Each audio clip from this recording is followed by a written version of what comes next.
Τι είναι αυτό? Ένα σπουργίτη.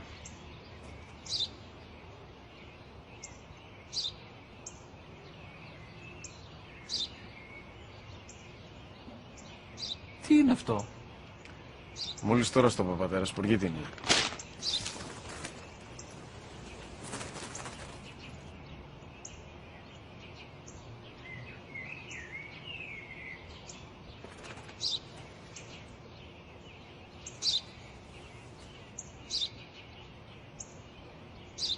Τι είναι αυτό? Ένα σπουργίτη είναι, πατέρα. Ένα σπουργίτη. Σπου-γι-τι!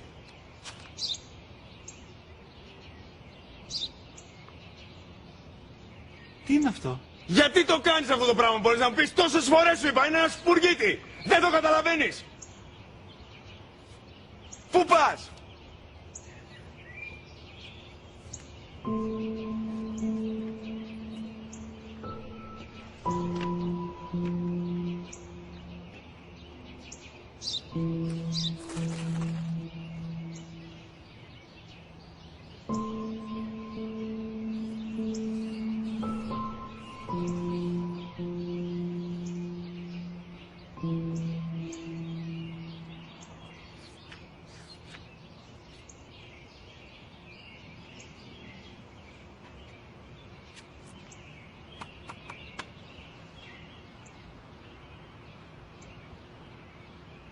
Δυνατά.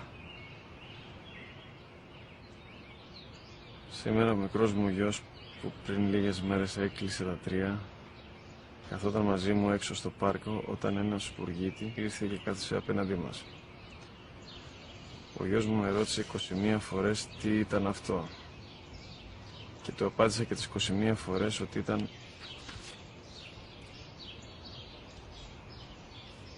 ένα σπουργίτη.